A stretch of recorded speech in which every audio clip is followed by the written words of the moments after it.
Y entonces podíamos reconocer también de que la actividad que tenía este ectomesénquima era bastante intensa y por otro lado es la que iba a seguir perdurando a lo largo de la vida del individuo.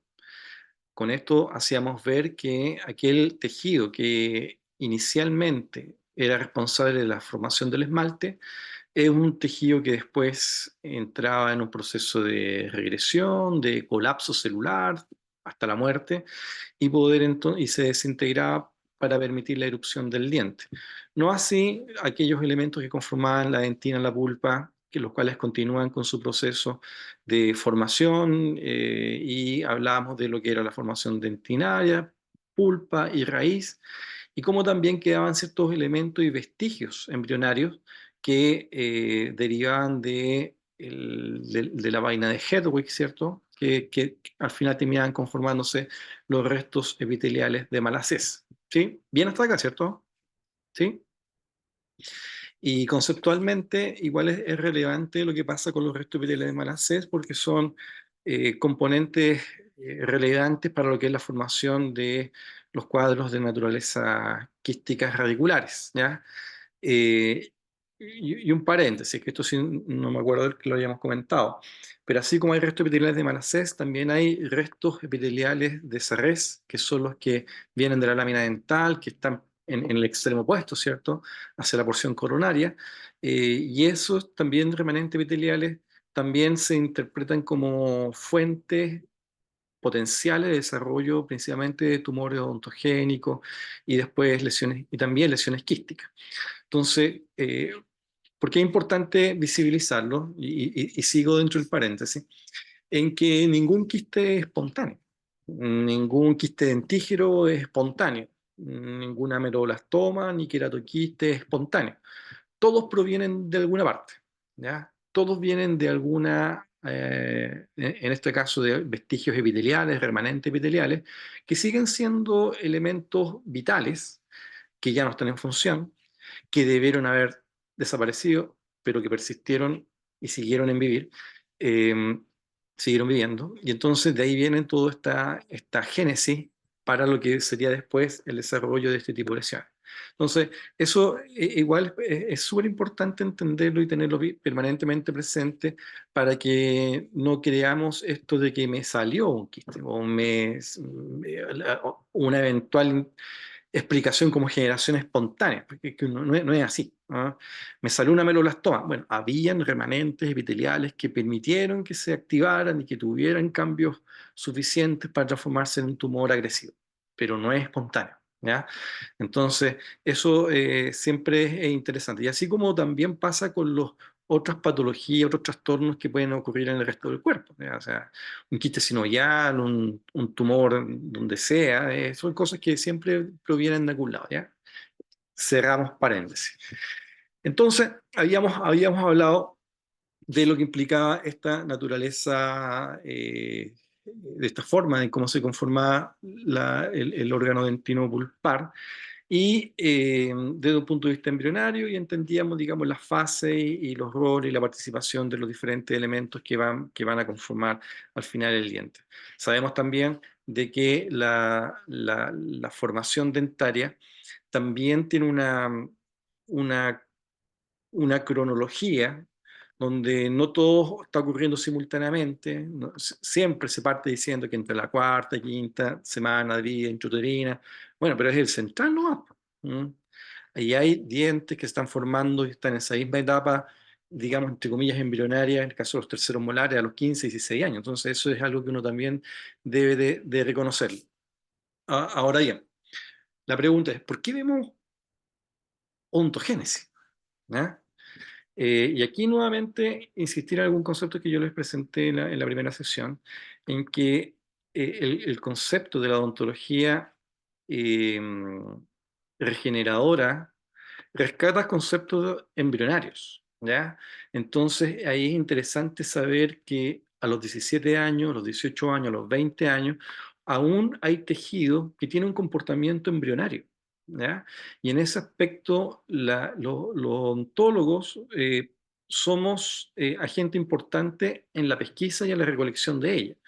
Yo no sé si algunos de ustedes son más o menos cercanos a la cirugía. ¿Mm? En este curso de endodoncia se van a transformar en activos cirujanos. ¿Ya? Entonces es importante que vayamos rescatando esto porque el manejo de tejidos con estas características es algo en lo cual ustedes tienen que dominarlo técnicamente, pero por sobre todo entenderlo. ¿Ya? Porque si no dominan la técnica, pueden dar las indicaciones para que otro lo haga a partir de la comprensión que ustedes tienen del fenómeno. ¿Ya? Entonces, por eso es importante entender estos aspectos propios, porque nosotros vamos a requerir en un futuro no muy lejano de estas células que tengan estas capacidades, ¿ya? Entonces, y de las especialidades que hay en la odontología, yo creo que son ustedes los únicos que mascan este huesco, ¿ya? Eh, Secundariamente los ortodoncistas, pero en realidad, como ellos no hacen cirugía, yo creo que gran parte de la tarea podría recaer en ustedes. Entonces, es importante irlo entendiendo y haciendo también una suerte de proyección práctica dentro de lo que puede ser contribuir a las resoluciones clínicas. Otro paréntesis, la doctora Caro, ella está acostumbrada a tomar muestras de sangre, a centrifugarlas, a generar estructuras con fibrinas, series diferenciadas de plaquetas, porque ella piensa así, ¿ya? Ella trabaja así. ¿Mm? Entonces, para ella no es suficiente tener un localizador apical eh, ni un motor de última generación. Para ella también es muy importante tener una centrífuga. ¿Ya? Donde hace estos procesos y eso es, digamos, lo que va a ir ocurriendo en el proceso de formación que ustedes tienen. Así es que es importante el irse convenciendo de estos elementos y también sentir que ese modelo que le va a proponer Alicia es algo que ella se lo va a transmitir con la idea de que ustedes lo hagan también, no solamente para una experiencia de formación, sino que ella está convencida de que se puede hacer, convencida de que el odontólogo puede hacerlo y convencida que el endodoncista puede hacerlo. Y esa, digamos, es una característica súper diferenciadora de cualquier programa de endodoncia en el planeta. ¿Ya? Así es que imprégnense de eso y yo les digo, y imprégnense de los conceptos. ¿Ya? Imprégnense de estos elementos que estamos diciendo. ¿Alguien revisó algunos de los videos que les sugerí de odontogénesis? ¿Alguna duda? ¿Algo que les haya llamado la atención? ¿Alguna pregunta que quisieran plantear antes de entrar al tema de hoy?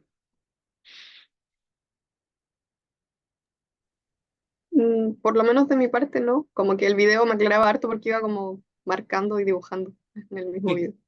Ay, ¿le gustó el video, no? Sí, está bueno. Mm. Yo tenía una duda Dale, que Carol. en la última parte, cuando dice que, cierto, que las ambas capas como que se estimulan a sí mismas para formar em, Recíprocamente. el, claro. Y en la última parte decía que la capa estimulaba a la predentina y como que la otra a la melo... Era algo así, ¿cierto? Sí No. es. O sea, un poco es. Si tenemos aquí al ameloblasto y aquí al preodontoblasto, primero trabajan los ameloblastos y Ujú. inducen a que éste secrete esa dentina primaria, ¿cierto? Y esa dentina primaria hace que éste se siga diferenciando. Entonces es una cosa así de ping-pong. ¿Mm? Ah, ya, ya. Mm. Uno primero al otro y el otro de nuevo al primero. ¿Mm? Ujú. Ya, Y así súper. empiezan a generarse el esmalte y la dentina. ¿Ya? Ujú. Bien, pues jóvenes, cualquier pregunta igual lo pueden presentar por correo electrónico o en cualquier momento de la clase, que básicamente esa es la intención de poder tener estos encuentros. ¿Ya? Ya, hoy día vamos a revisar principalmente elementos en torno a la histología de la dentina y la pulpa. Después de esta presentación, yo les voy a pedir que revisen dos artículos en torno a lo que es la odontología, a la regeneración pulpar. ¿Ya? Entonces, y ahí va a mezclar cosas de la histología y cosas de la embriología, ¿ya? Para plantear un enfoque y una postura ante la regeneración pulpar, ¿ya? Entonces es relevante entender ambas estructuras, ontogénesis, histología normal, para tener una postura ante la regeneración pulpar. Si tenemos lo borrado, ontogénesis, borrado histología, la parte histología, que sé que no es así, pero supongamos que lo tengamos borrado, y empiezo a mascar el cuento de la regeneración pulpar, vamos a aprenderlo con muchos errores, ¿ya? Con muchos errores, porque ya desde el término está mal planteado, ¿ya? Entonces, por lo mismo, es importante entender que para poder abordar esa tercera arista, que es la regeneración, debe haber claridad en lo que es la histología, en la embriología y en la histología, que ahora vamos a hacer una síntesis en torno a ella, ¿ya? Bueno, nosotros habíamos señalado ya en la parte, en la sesión anterior, la secuencia de etapas que contribuyen a la formación del diente, y hacíamos la distinción en aquella que era que derivaba exclusivamente del ectoderma y lo que veíamos del ectomesénquima. Aquí todo lo que está en color, verde, rojo y azul, y el azul más profundo, todo esto deriva del ectomesénquima. Y teníamos aquí la secuencia sabiendo que primero se forma la corona y después viene la formación radicular, y hacíamos esta secuencia de esquemas que lo tienen también disponible en el video. Y acá empezamos un poco a propósito de la pregunta que nos hacían al final, de cómo empezaba este proceso de diferenciación en ameloblasto ya maduro y en odontoblasto que está formando. Entonces aquí teníamos el encuentro de ambas estructuras, el esmalte por allá, el límite amelodentinario y la dentina, y donde vemos acá entonces la empalizada ameloblástica, donde ya más en el centro podemos reconocer la estructura que caracteriza a la pulpa. A esta altura deberíamos ser capaces de reconocerlo. Si yo te pongo este corte histológico, tú deberías ser capaz de reconocer todos los elementos. Acá, retículo estrellado, capa meloblástica, esta polarización inversa que tiene del núcleo, lo que en algún momento fue la membrana basal y ahora corresponde al límite amelodentinario, el esmalte inicial, ¿cierto? El esmalte empieza a secretarse con una matriz proteica, pero se mineraliza rápidamente, y la matriz proteica de dentina, que también se empieza a mineralizar rápidamente. Uno va a conformar el esmalte y el otro la dentina. Aquí deberíamos reconocer que se encuentra la predentina y más adelante la empalizada ameloblástica, que da la impresión que fuese un epitelio, pero no es un epitelio, da la impresión que fuese pseudoestratificado, pero tampoco es. Y más en la profundidad tenemos al tejido conectivo laxo. eh, Esto se ve muy embrionario, ¿ya? Muy embrionario, que es lo que estamos viendo nosotros en este momento, solamente un ejercicio de interpretación. Y ahí tenemos la secuencia ya reunida para lo que era la formación del diente. Entonces, para hablar de las características de la dentina y la pulpa, es inevitable nuevamente evocar este punto de encuentro de las células que van a conformar y van a formar, perdón, el esmalte, encontrándose con estas células que tenemos acá de la dentina. Entonces, aquí tenemos estos elementos y hay que reconocer que el proceso más o menos tiene esta dirección, ¿cierto? Vamos a verlo de nuevo, bien primitivo los efectos especiales que estoy compartiendo, pero igual se entiende. Hay un límite, desde el límite amelodentinario empiezan a alejarse las células y dejando su material secretado y mineralizado, ¿cierto? Límite amelo, el esmalte se va para allá, la dentina para allá. Y tiene esta particularidad de que el esmalte es una estructura compacta, que deriva del ameloblasto y el proceso de Tomes, y esto rápidamente se mineraliza y genera una estructura que más adelante va a ser inerte, sin vasculatura incluso. Solamente lo que resultó de una secreción que se mineralizó, pero después no hay más vestigios celulares. Pero a diferencia de lo que ocurre en la dentina, la dentina, cuando empieza a secretar, empieza también a dejar el espacio donde la célula estuvo trabajando y se forma entonces este canal, este conducto dentinario, donde va a quedar alojado el proceso odontoblástico. ¿Ya? Entonces acá me quedo vacío, pero la idea es esa, que se forma la dentina y queda entonces el proceso odontoblástico ahí incluido dentro de la dentina. Y, y eso es algo que es característico de los dientes nuestros. Recordar que estamos hablando de una matriz de colágeno, colágeno tipo 1, que se ha mineralizado, y que bien podemos reconocer ciertas densidades distintas entre lo que significa la peritubular, la intertubular, pero que en realidad aquí lo que me interesa compartir es lo que hace el proceso odontoblástico en sí y cómo va quedando ahí incluido. Recordar que el proceso odontoblástico no está al tope del canalículo, sino que conserva cierta distancia, está el líquido que se encuentra ahí dentro del mismo cavidad que nosotros acá, que podríamos decirle dentinoplasto, si hacemos la analogía cuando hablamos de los espacios en el tejido óseo o en el tejido cartilaginoso, pero eso no es así como se le llama. Y me refiero al espacio mineralizado donde se aloja la célula. Entonces, ese es el espacio que nosotros tenemos y tiene esas características dentro de lo que implica la estructura mineralizada de colágeno en relación con el proceso ontolástico.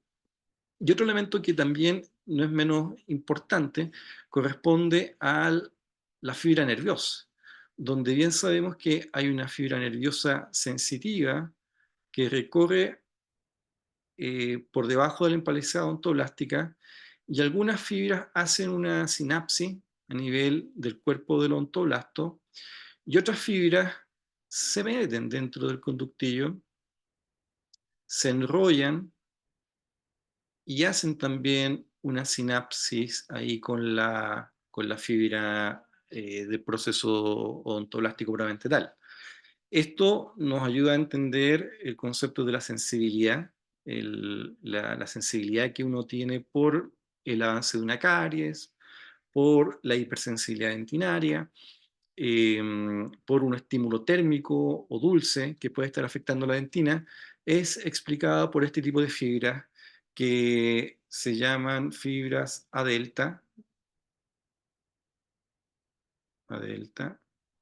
que son fibras sensitivas y que bien sabemos que después todas estas fibras van a salir por el foramen apical. Entonces, en lo personal me gusta ponerle este sentido de dirección, porque son fibras sensitivas. ¿Ya? Entonces significa que perciben la información. ¿Ya? Entonces, esto es relevante para entender, digamos, las características de la respuesta ante el dolor que para nosotros son muy útiles para poder conducirnos hacia el diagnóstico. Y si bien, aprovechando que estamos hablando de las fibras A delta, recordarse de la fibra C. Las fibras C son fibras amielínicas, pero que se encuentran hacia el centro de la pulpa. ¿Ya? Entonces vamos a dejar unas terminaciones nerviosas medias libres, que también son fibras sensitivas.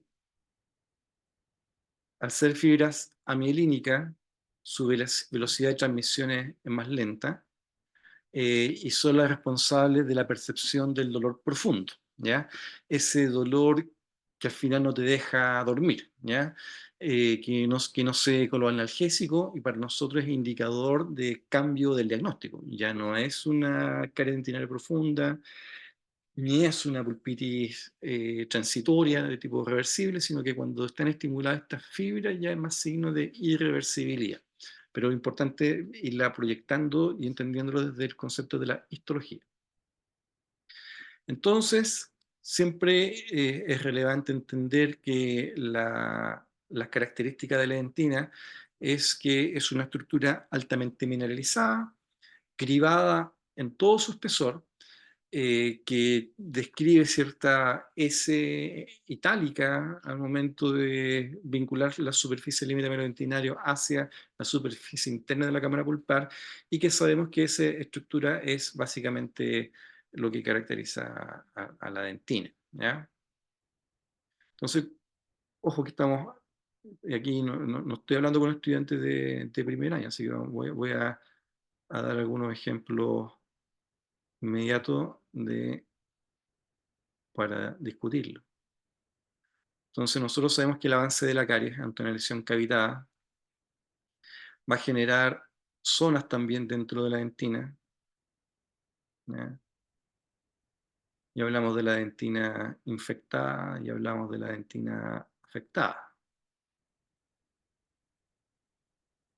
Entonces, este dibujo yo se lo hago solamente para comentar algo que nos decía, que me pareció muy interesante, lo que escuché alguna vez en un congreso y que nunca lo escuché en la facultad.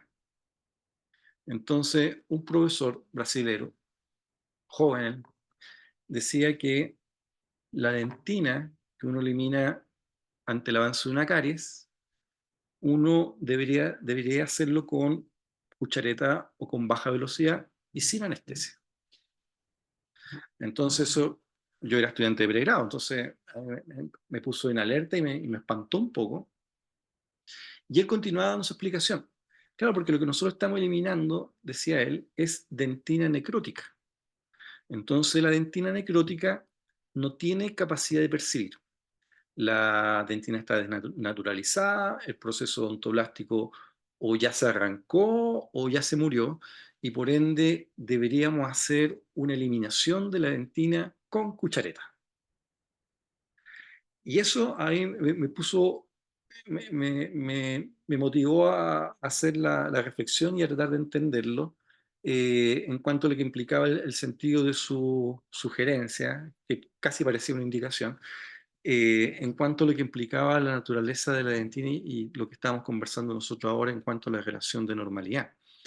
Entonces, si nosotros seguimos caracterizando nuestro odontoblasto en celeste ahora, ese va a ser un odontoblasto que está, digamos, no invadido por la lesión de la caries, ¿no? Una agresión mínima, podríamos decir.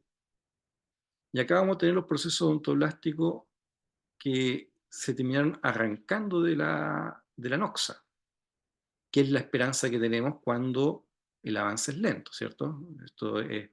No podemos decir que la migración, el recogimiento, el proceso odontoblástico es en todos los casos, no, depende de la naturaleza de la noxa y depende también de la velocidad de progresión y de las capacidades que tenga la persona de reaccionar. Pero supongamos que este sí reaccionó bien. Entonces, perfectamente nosotros podríamos decir, ya, ok, eliminemos la dentina necrótica y lo hacemos con cuchareta.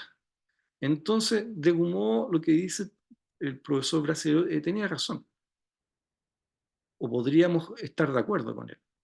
Eliminemos esto porque la eliminación de la dentina necrótica es una dentina que no tiene capacidad de percibir.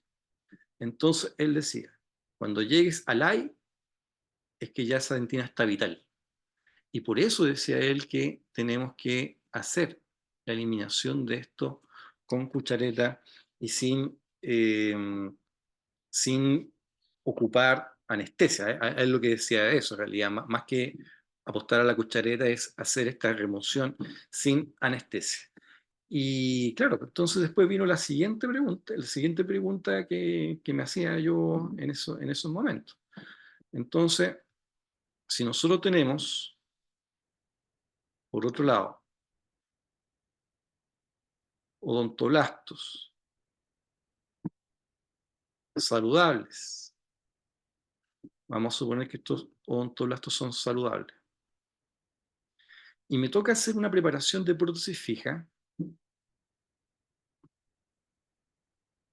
yo una preparación de prótesis fija, transformarlo en un muñón, no puedo hacerlo sin anestesiar al paciente. Necesariamente tengo que anestesiarlo, Y lo cierto es que esa preparación de prótesis fija me va a obligar a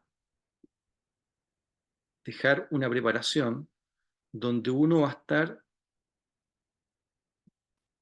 lesionando severamente a odontolasto. Vamos a suponer que me quedó el chaflán bonito, el paralelismo bonito, la terminación incisal bonita y que hice mi terminación cervical en escalón, que estas cosas no se nos puede olvidar igual. Entonces hice mi preparación biomecánica, protésica, y no me importó esto. Entonces, cuando yo estoy haciendo esto, literalmente estoy amputando odontoblasto. Y por eso después es comprensible y natural que se genere algún tipo de reacción inflamatoria en torno a esta zona. Y eso muchos protecistas saben qué pasa. Y justamente para evitar esto, dicen indicación ortodóntica. Hacer la endodoncia por indicación ortodóntica. Entonces, es algo que es debatible a esta altura, es algo que uno debería de entender si la indicación de la prótesis fija es pertinente o no, o eventualmente hasta podría discutirla, ¿ya? Pero sí es importante, volviendo al objeto de la sesión de hoy, cómo vamos extrapolando la histología normal al fenómeno de avance de una caries, a la forma como nos planteamos para eliminar la caries, o en el caso de lo que estamos hablando aquí de una condición en la cual se ha indicado hacer una preparación protésica en torno a un diente, en el cual sabemos que hacer una prótesis fija en esas condiciones puede ser bastante lesivo, ¿ya? Entonces es relevante irlo entendiendo y saber qué es lo que está ocurriendo en torno a ello, ¿ya? No sé si hay alguna pregunta, algún comentario hasta acá, doctores.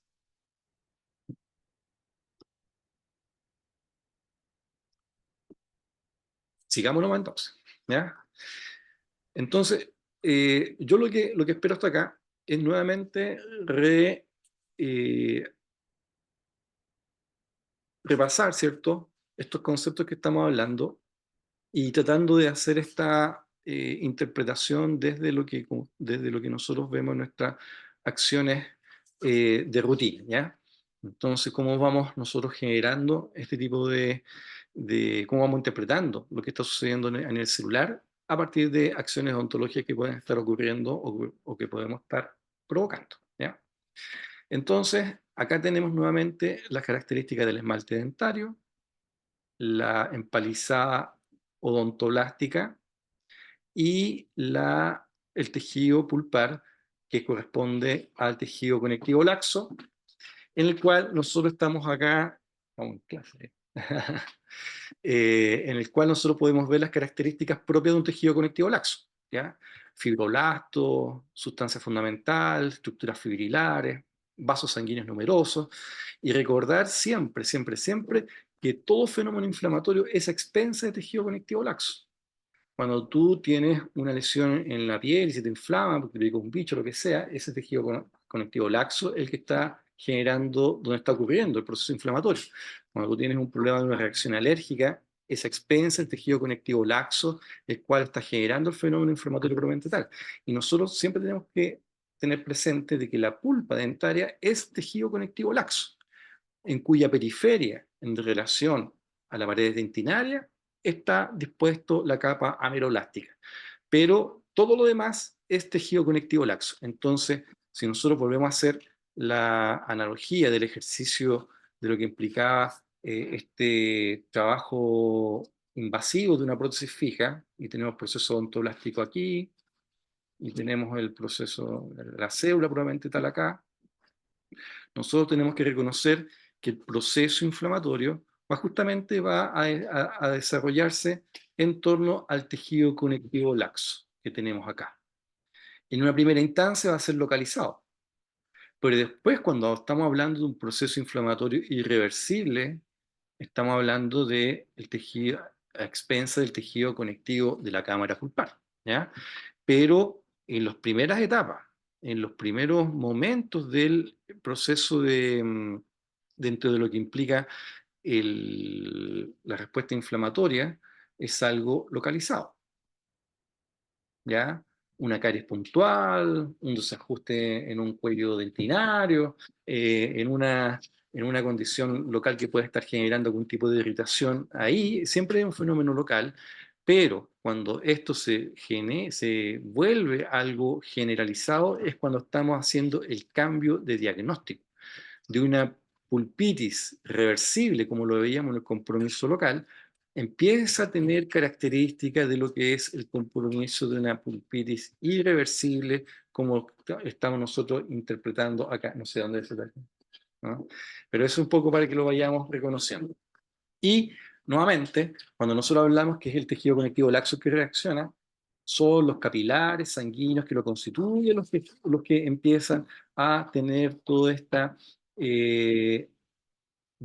estas condiciones de vasodilatación, aumento de la permeabilidad vascular, la salida del líquido del intravascular al extravascular, la migración de células polimorfonucleares del intravascular que van hacia el extravascular. Entonces, todo está ocurriendo a expensas del tejido conectivo laxo desde los vasos sanguíneos. Y para que ocurra esto, entonces tenemos que ir reconociendo que en ese tejido conectivo laxo vamos a tener vasos sanguíneos, fibroblastos, macrófagos, mastocitos. ¿Ya? Entonces, que son todos los elementos que uno reconoce desde lo que implica una reacción inicial. Y nuevamente tomando como referencia este mismo esquema, perdón, este esquema sobre la diapositiva, recordar lo que decíamos de las fibras C. Las fibras C están acá. Las fibras C son acá, están siendo, anatómicamente se ubican hacia la profundidad de la pulpa, y de aquí entonces son los que van a llevar la información característico de una pulpitis irreversible, con ese dolor que no se da lo analgésico, ese dolor profundo, ese dolor que obliga a ir al dentista. Entonces, ese es para que vayamos caracterizando esta parte dentro de lo que implica el reconocimiento de la histología normal hacia lo que sería la extrapolación de lo que corresponde en estos par de fenómenos patológicos que hemos estado describiendo a nivel de la pulpa y dándole esta interpretación desde la histología. En términos simples, lo que estamos hablando es la patogenia de la enfermedad pulpar, ¿ya? Entonces, que así como le voy a preguntar, descríbeme la patogenia de la enfermedad pulpar, de la inflamación local y de la inflamación pulpar generalizada, entonces implicaría reconocer los elementos histológicos normales, los actores propios de la inflamación, las características propias que desencadenan el fenómeno puramente tal, y con ello entonces vamos haciendo eh, una explicación dentro de lo que implica el entender la enfermedad en la caja. Es probablemente tal de acuerdo a lo que estamos hablando. ¿Ya? No sé si alguna pregunta acá, colegas. ¿Todo bien? ¿Seguimos avanzando? Sí. Yo quería preguntarle algo, pero no sé si es con respecto a esto. En el momento que estuvo hablando antes, habló sobre el tema de la regeneración pulpar. Sí. En este entonces, ¿qué se quiere lograr aquí con eso? No, porque En- en- aquí el tema de la regeneración pulpar no toca acá en realidad. Cuando ocurre esto es cuando se habla de dientes jóvenes en los cuales se toma la decisión de si hago una pulpotomía, una pulpectomía para hacer una endodoncia o hago un injerto de tejido mesenquimático para contribuir a tener una pulpa que sea capaz de formar una raíz identina, ¿ya? En este momento se está hablando de condiciones patológicas. Todavía no hemos llegado al punto de extrapolarlo a lo que es la regeneración pulpar, sino que estamos interpretando desde cuadros frecuentes que nosotros vemos y cómo lo interpretamos desde la patogenia probablemente tal de la enfermedad. De la regeneración pulpar todavía no hablamos, ¿ya? Y lo vamos a tocar en los artículos principalmente. Ya, ok, doctor. Ya. Entonces, aquí, como les digo, estamos hablando de la patogenia de esto. Y a mí y lo que siempre yo les voy a pedir a ustedes es que cuando reconozcamos una pulpitis irreversible, pueden describir celularmente y molecularmente qué es lo que está ocurriendo. Y cuando hablamos de una pulpitis irreversible, podamos explicar el dolor, la condición de inflamación y todo lo que pueda permitirnos explicar clínicamente y celularmente las características del trastorno probablemente tal. Entonces, acá nuevamente tenemos un corte histológico de un diente que está en proceso de formación. Aquí tenemos la capa meloblástica, tenemos este epitelio intermedio, retículo estrellado, ¿cierto? Si vamos de arriba hacia abajo, retículo estrellado, estrato intermedio, capa meloblástica.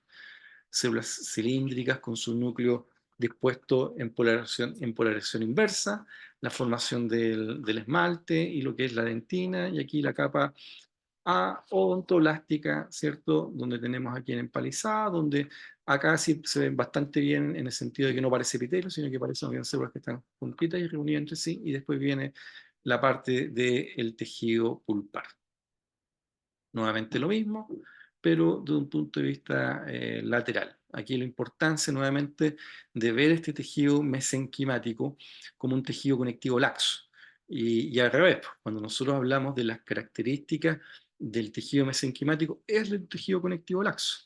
Y por eso cuando vemos un tejido conectivo laxo, alguien dijo, bueno, esto tiene características embrionarias, ¿no? Y es así como se ha trabajado con eh, pulpa en desarrollo para tener diferentes inductores que incluso se ha logrado hasta formar tejido nervioso, inducir la formación de dentina nerviosa a partir de papila dentaria.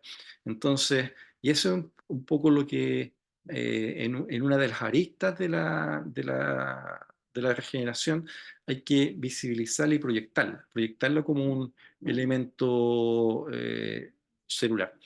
Eh, Se espera que la medicina en general, sea mucho más personalizada que ceñirse a una serie de protocolos farmacológicos o terapéuticos. Cuando hablamos de personalizada, es un poco como les comentaba yo cuando Alicia le saca una muestra de sangre y saca fibrina para poder ocuparlo en un proceso quirúrgico. Va a haber un momento en que se van a sacar células de una persona para poder generar de manera artificial, inducida en laboratorio, una piel o un tejido que sea específico para esa persona, a partir de células madre. Y ahí entonces los dientes de la pulpa de los dientes, tiene ese potencial de desarrollo, ¿ya? Entonces, esto después hay que precisar hasta qué edad la pulpa conserva esas características, pero sí sabemos que por lo menos hasta los 20 años vamos a tener ese potencial a partir de lo que podamos observar y rescatar de una pulpa de, de tercer molar. Y acá entonces nuevamente tenemos las características de esto y nuevamente vamos a insistir en las características de este tejido mesenquimático embrionario, ectomesenquimático, pero que es tejido conectivo laxo. Y aquí tenemos un capilar entonces que es responsable de asegurar la nutrición tanto de las células de la pulpa como también de lo que corresponde a la empalizada odontoblástica. ¿Ya? Entonces aquí vemos las características que estamos hablando. Entonces ya entrando a las características histológicas de la pulpa, y aquí hubo un par de pruebas diagnósticas que lo plantearon bastante bien. Nuevamente, reconocer que igual tiene una organización dentro de lo que significa la conformación de la zona pulpar. Pero esto que estamos describiendo acá es algo marginal, ¿no? Es algo que está ocurriendo en esta zona, ¿ya? Todo lo demás es tejido conectivo laxo. Pero lo que vamos a describir a continuación se encuentra nada más que en esta parte de la periferia. Y acá entonces es cuando nosotros hablamos de esta zona periférica de la pulpa, que hay 4 zonas. La zona odontolástica, la zona oligocelular, la zona rica en células y la zona central de la pulpa que corresponde al tejido conectivo laxo. Entonces, si obviamos esta última parte, vamos a poder reconocer entonces que vamos a tener una zona caracterizada por estas células que son los odontoblastos, con la prolongación que hemos estado diciendo. A esto le falta, ¿cierto?, caracterizar lo que hemos ido señalando en cuanto a la relación con las fibras nerviosas. Tenemos una fibra nerviosa ahí que hace su sinapsis, ¿cierto? Vamos a dibujar esa terminación sináptica y otra más que se va a enrollar por acá. Y esta le habíamos dicho que corresponde a las fibras A delta, ¿cierto? Fibra sensitiva.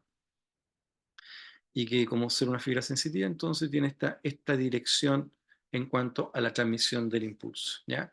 Entonces, esta relación que tiene la capa odontoblastia con la fibra nerviosa hace que algunos investigadores hayan propuesto al odontoblasto como un modelo de célula sensible, como parte de, como un órgano con capacidad de percepción.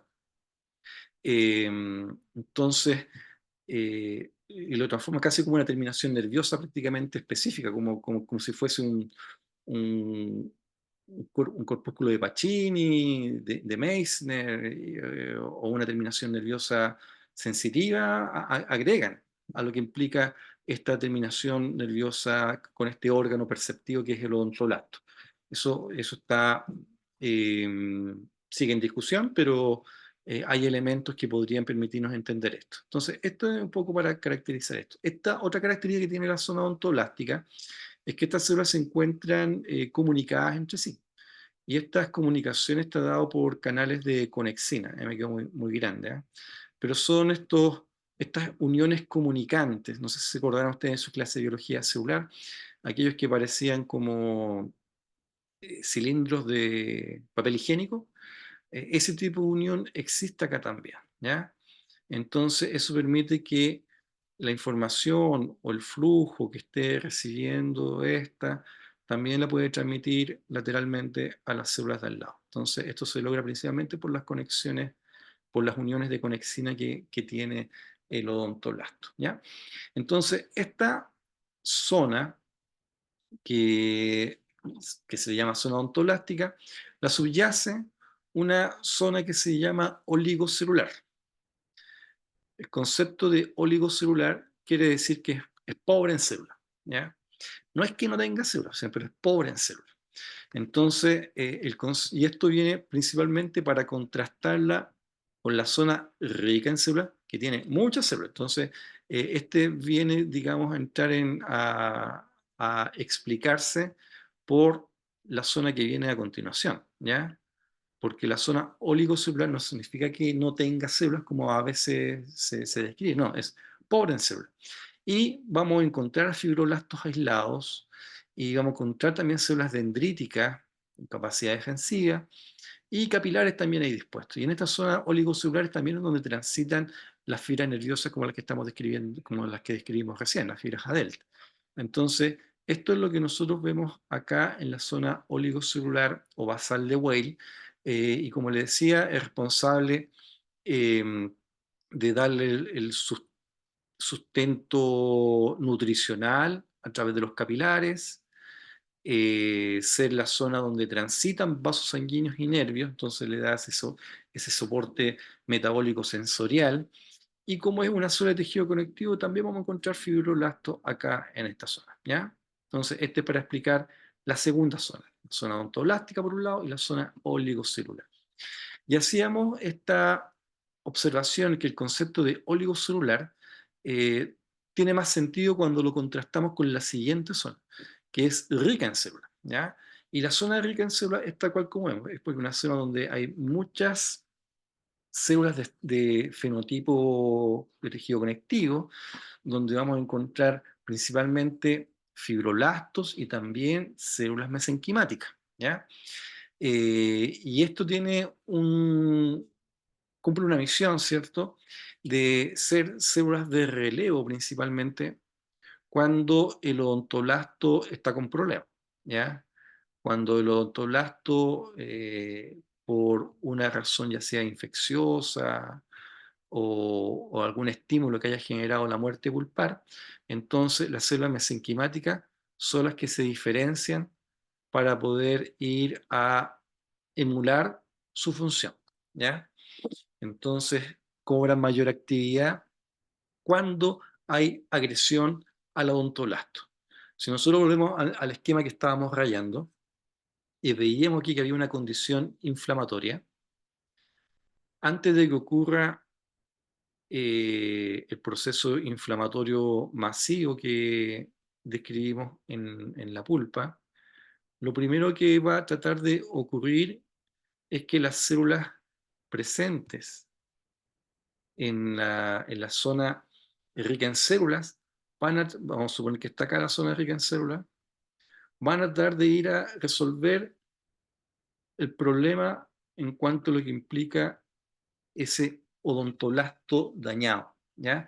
Entonces, las células mesenquimáticas tienen esa capacidad, tienen una célula de diferenciarse, ¿ya? ¿Y en qué se diferencian? Bueno, idealmente sería que se diferenciaran en odontoblastos, pero no es eso lo que ocurre, ¿ya?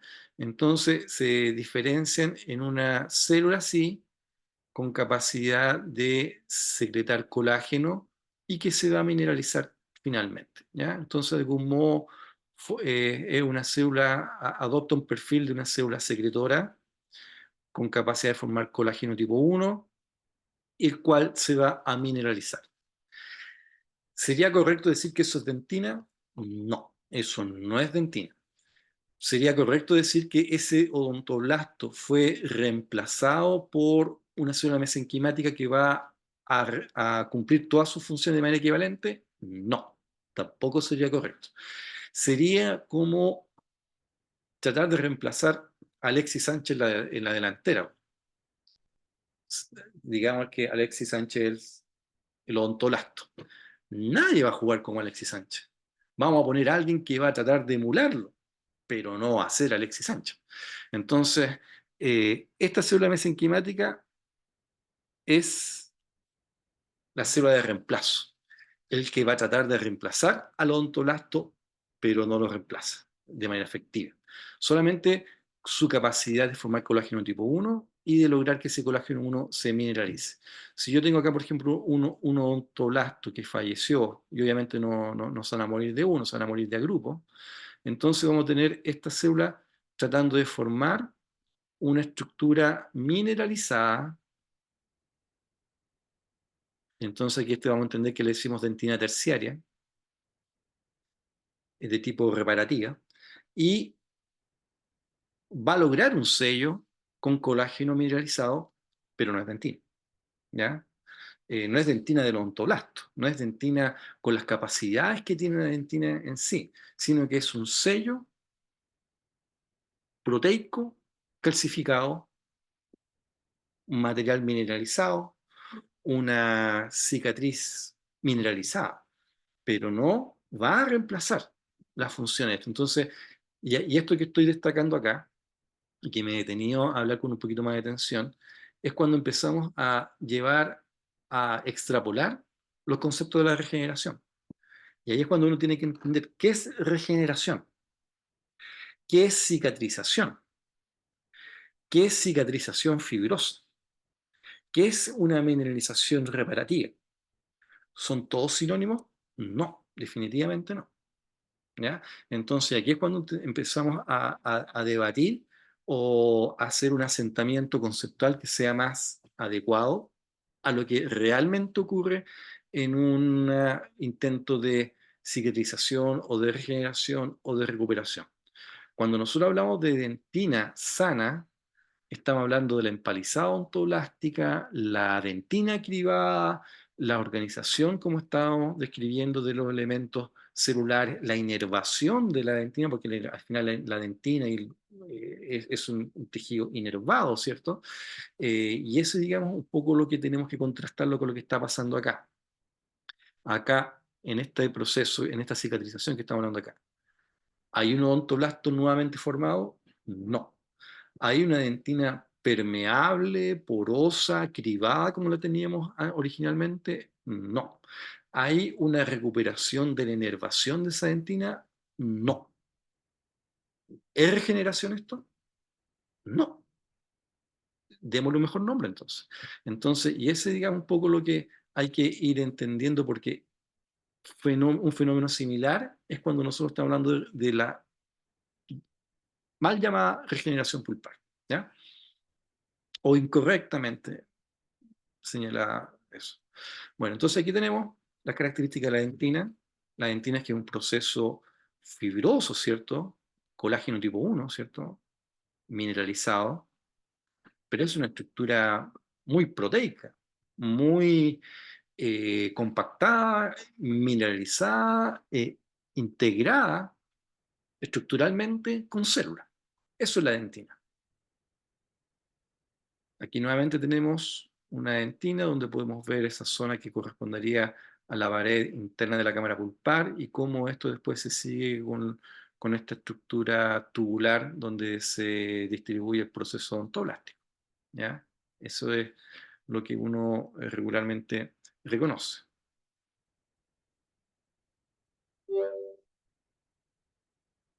Y aquí nuevamente tenemos las características del proceso odontoblástico y donde podemos reconocer una dentina peritubular y una intertubular.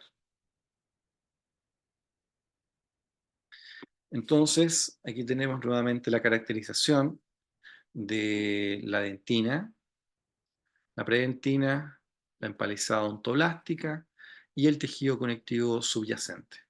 Nuevamente me parece siempre valioso rescatar el capilar, ¿ya? El capilar sanguíneo siempre es parte estructural fundamental de los tejidos conectivos laxos. Y aquí me vuelvo a esta para seguir describiendo la última capa, ¿ya?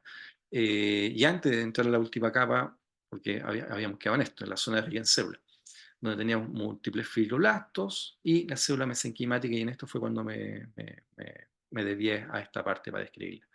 Entonces, en estas células ricas en células, zonas ricas en células, también tenemos macrófagos, que son células parte del mecanismo defensivo, ¿cierto?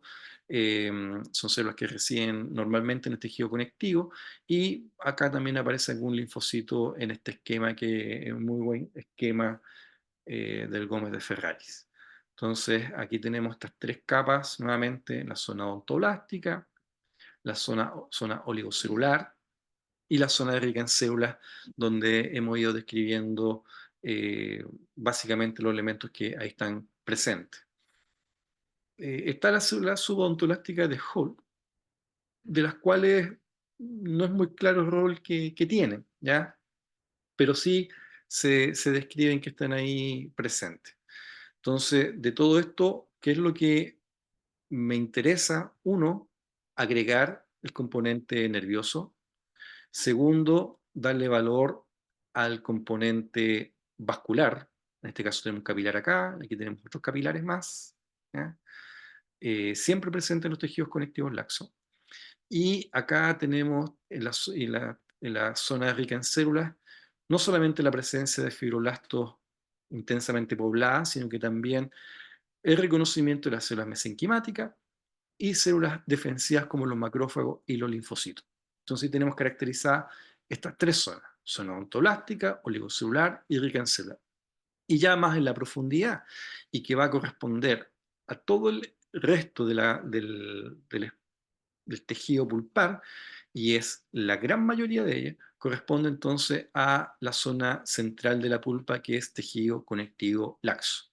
Tejido conectivo laxo, donde vamos a encontrar nuevamente los capilares, también vamos a encontrar células defensivas, y vamos a encontrar también ahí los fibroblastos ahí en desarrollo, y a esto solamente quedaría por agregar lo que corresponde a las fibras C. Aquí las voy a caracterizar, ¿cierto? Fibra C, fibra C, fibra C, fibra C. Vamos a poner aquí una terminación acá, eh, abierta, terminaciones nerviosas, ¿cierto?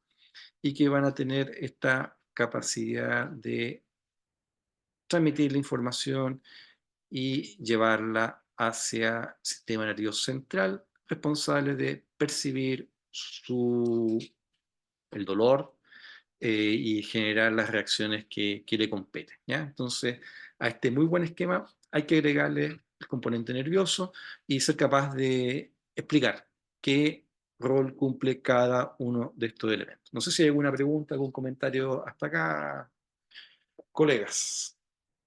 ¿Todo bien? Yo tengo una pregunta Digan. con respecto, ya, se supone que en caso de injuria, la célula mesenquimática podría, o sea, se diferencia en otro tipo celular que no es odontoblasto, pero en cierto modo, entre comillas, lo reemplaza. Busca emularlo, sí. En el caso de injuria, ¿se puede también diferenciar algún otro tipo celular, por ejemplo, tejido nervioso? ¿O Bueno, solo... es que eso es, digamos, un poco lo que se ha ido descubriendo, ¿ya? Cuando se hace, por ejemplo, el trasplante dentario, ¿ya? Que yo creo que ahí partió la observación, ¿eh? Cuando estamos hablando de tecnología de los 90, cuando se quería, por X razón, se extraía un molar o un central, se sacaba el tercer molar que estaba solamente en las etapas de formación coronaria. Se hacía una cirugía en ese niño que tenía 15 años y se sacaba ese molar y se llevaba hacia adelante y lograba conformar no solamente el resto de la raíz, sino que también todos los componentes que tiene la pulpa. Entonces, eh, con esto no te estoy diciendo que generó tejido nervioso, pero se demostró que era un tejido sensible, que tenía todas las estructuras del diente. Entonces, al hacer esa interpretación, uno dice, entonces fue capaz de formar dentina, entonces fue capaz de formar ligamento periodontal, y entonces fue capaz de formar fibras A delta y fibra C, entonces es capaz de formar tejido nervioso, entonces tiene la capacidad de, ¿ya? Entonces, desde ahí es que se han hecho esta ejercicios de laboratorio para justamente reconocer qué tan multipotencial, qué tan totipotencial es en verdad esta célula mesenquimática. Como la tecnología sigue avanzando, cada vez se pueden hacer mucho más estudios, pues se puede diferenciar las células, se pueden hacer cultivos de eso, entonces yo puedo sacar un tejido de pulpa de un diente apenas formado y se pueden separar las células, digo ya, fibroblastos para allá, macrófagos por allá, células mesenquimáticas para acá y las cultivo en condiciones in vitro, entonces genero, digamos, una población de células y le doy ciertas proporciones de inductores de diferenciación y ahí entonces vamos a tener la capacidad de formar cualquier tipo de tejido, porque aparentemente eso es, digamos, lo que se pretende. Pero si te fijas en el relato que te dije, está también la condición de la inducción, es decir, ¿qué moléculas son las que se van a utilizar para ser capaz de inducir la diferenciación en el caso del tejido pulpar, lo que necesita es inducir los elementos propios de la dentina. Pero si queremos estructura más compleja, habría que apoyarse en otro tipo de inductores que a lo mejor no son propios de la formación del diente, pero sí lo encontramos, por ejemplo, en un tronco cerebral y de ahí entonces veamos si se logra o no diferenciar. Pero eso corresponde a una líneas de investigación que están en desarrollo y que buscan, digamos, ir respondiendo a esas preguntas como la que tú planteaste, ¿ya? Así que aparentemente las capacidades están, ¿ya? ¿Alguna otra pregunta, algún comentario, colegas?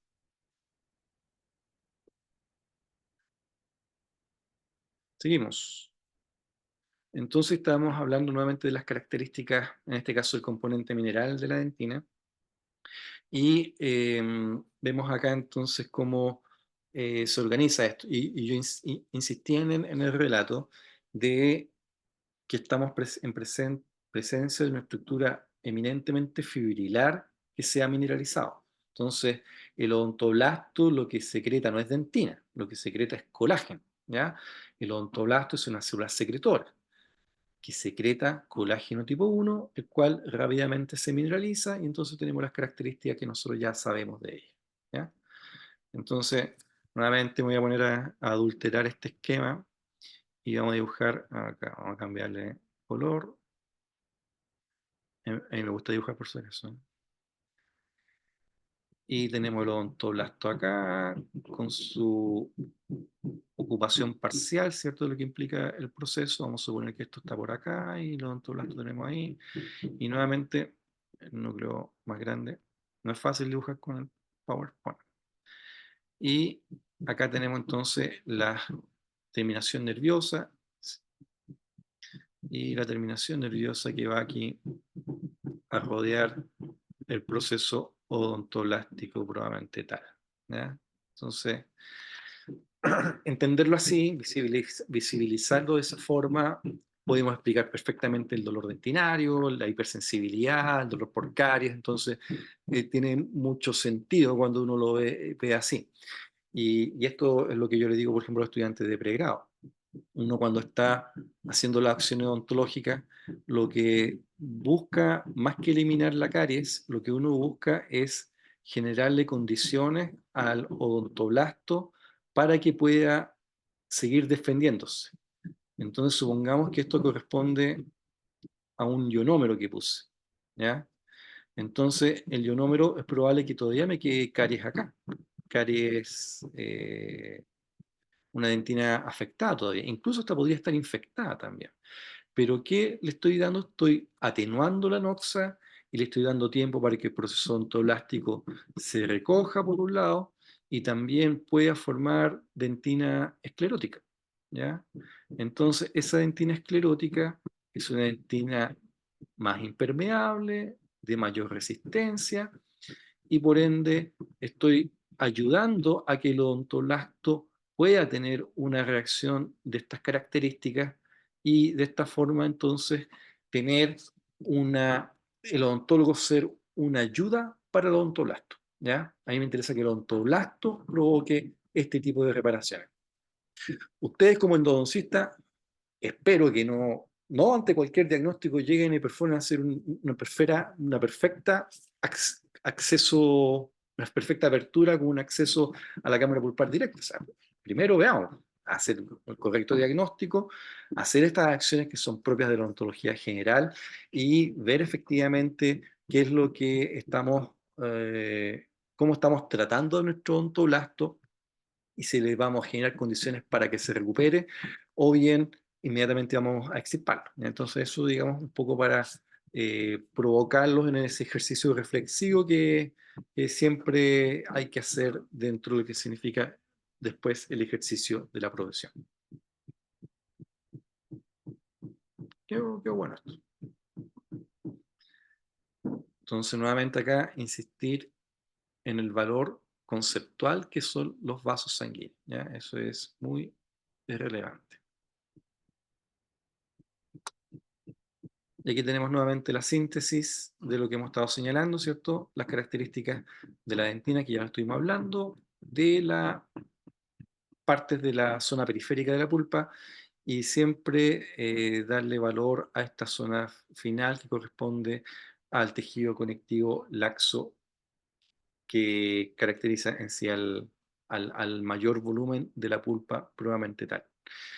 Solamente recordar acá que aquí se hace la distinción entre lo que es la dentina y la predentina. La predentina es esa dentina que está secretando de manera novel el odontoblasto, que está parcialmente mineralizada y que tiene que después continuar su proceso de mineralización. Y después se forma una dentina madura y sigue secretando predentina y esto hace que después que la capa, la empalizada odontoblástica, se vaya cada vez más aproximando hacia el centro de la pulpa. ¿Ya? Bueno, y acá un poco lo que comentaba acerca de las capacidades regenerativas. Aquí estamos hablando de una persona joven, ¿cierto? Eh, deberá tener quizá unos 16 años, quizá 17, no sé. Pero vemos que aquí esta corona ya está bastante bien desarrollada, pero acá del elemento de la cámara de la zona mesenquimática, ectomesenquimática, ahí hay un interesante reservorio de células con interesantes capacidades por descubrir todavía.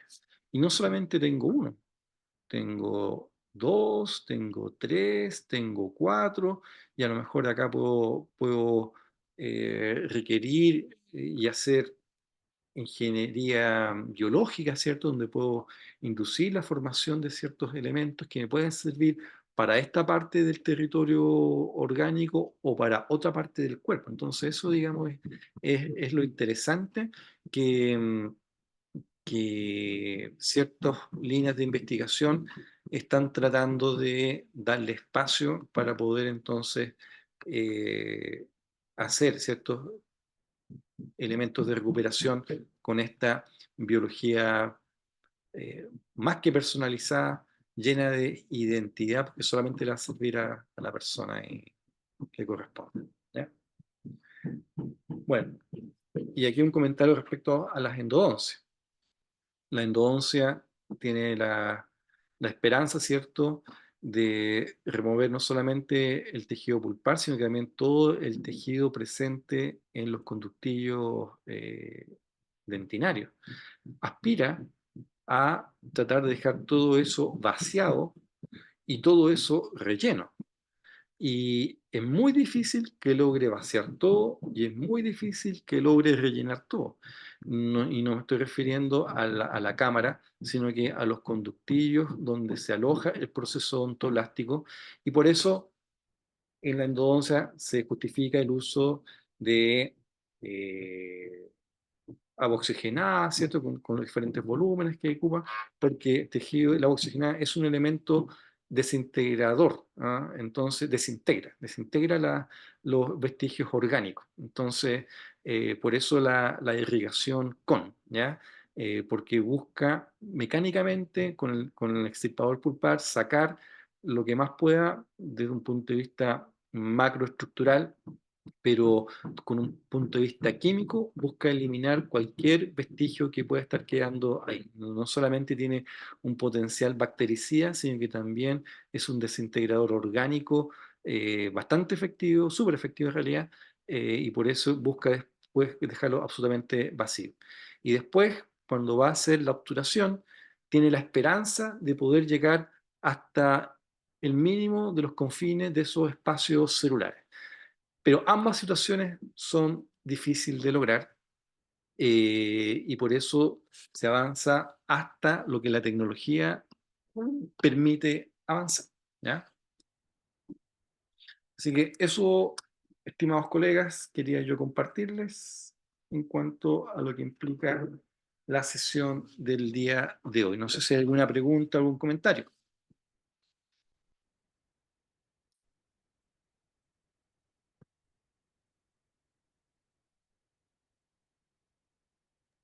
Doc, a mí me quedó una duda.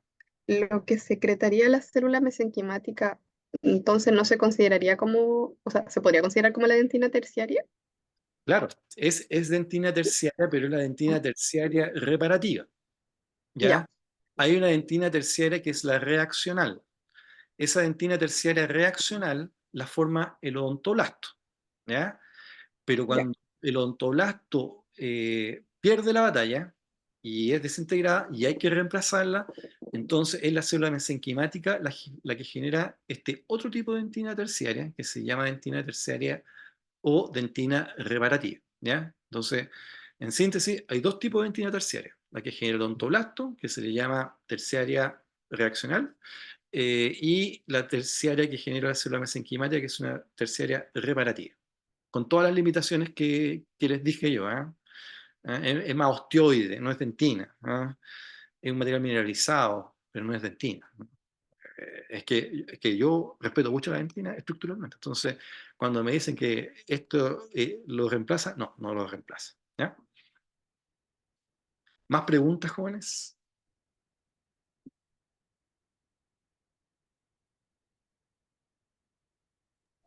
No, por mi parte no. Estos videos igual están en su canal, ¿cierto? ¿Perdón? Estas clases igual están en su canal. Sí, está en el canal y ustedes tienen, creo que les compartieron, sí, pues me dijeron que le habían compartido el cronograma y ahí aparece la sesión, el capítulo estoy viendo el cronograma de histología de la pulpa, ahí aparece, ¿ya?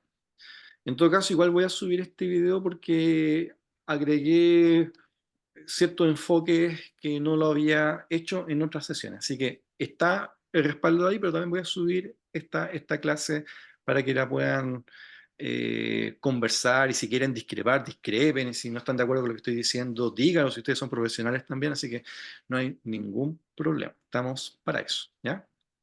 Bien. Bien, pues jóvenes, entonces queda la tarea por mi parte de subirles el video, y les voy a compartir los artículos que quiero que revisen, ¿ya? Así que eso va a ser, lo hago a continuación en los próximos 10 minutos, ¿ok? Si no hay más preguntas ni comentarios, dejamos hasta acá y les paso la tarea a desarrollar, ¿ok? Tengo una duda, pero la próxima semana tenemos la prueba, ¿cierto? Déjame ver, estoy viendo el cronograma y nos corresponde la prueba, efectivamente. Entonces vamos a Ya. hacer lo siguiente.